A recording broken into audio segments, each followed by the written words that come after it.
guys! Welcome back to my channel. It's me, Lordiel, back again with another video regarding searching information through engines and databases.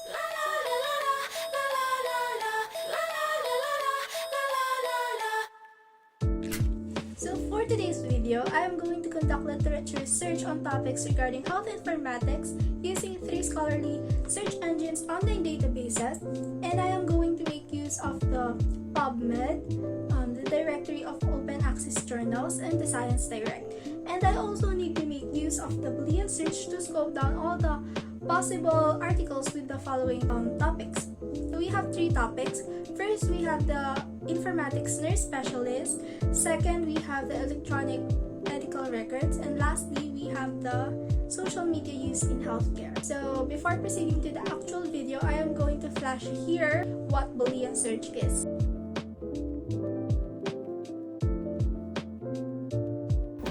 So let's first try yung PubMed. So ang una kong ginawa is sinerch ko muna yung pinaka-topic, and then saka ko ginamitan ng Boolean operator and additional keyword.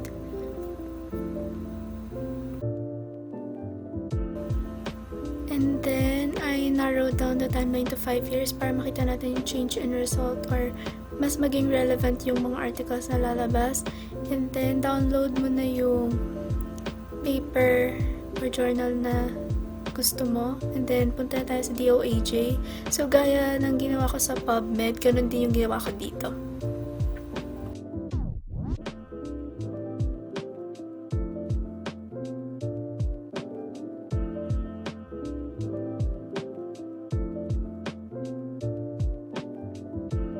And gaya ng ginawa ko sa PubMed and DOAJ, ganun lang din yung ginawa ko dito sa Science Direct.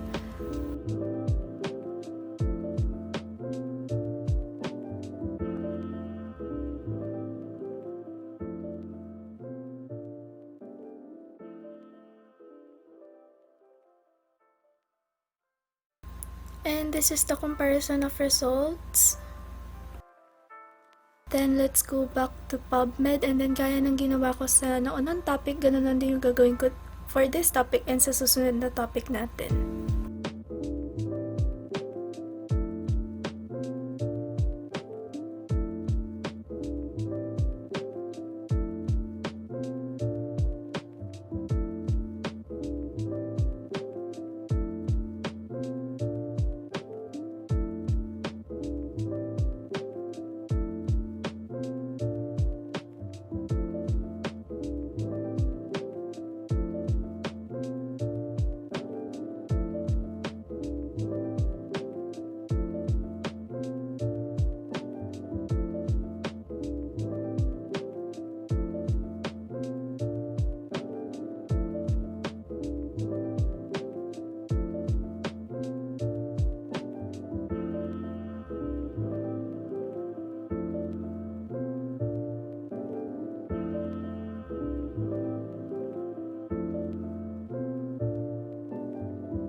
And lastly, we will search about social media use in healthcare.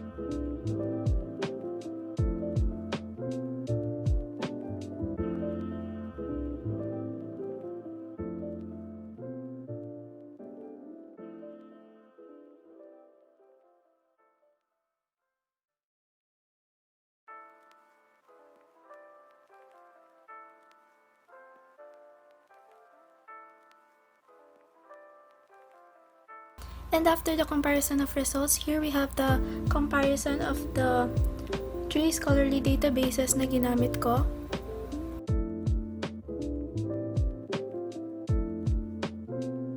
So that's all for